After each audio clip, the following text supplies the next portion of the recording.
How to increase alarm sound on iPhone. To get started, first of all go ahead and open up the clock application on your phone.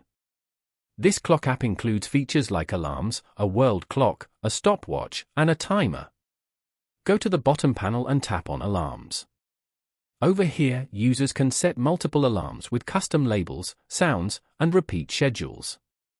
For example, specific days of the week. Tap on any of your set alarms. You can view and edit the alarm information from here.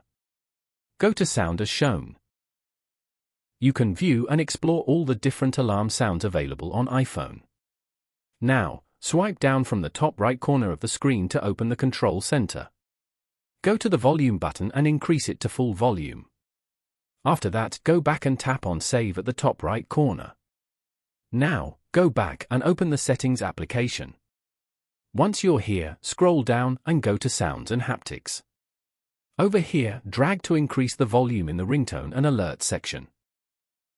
Following these steps, you can easily increase alarm sound on iPhone.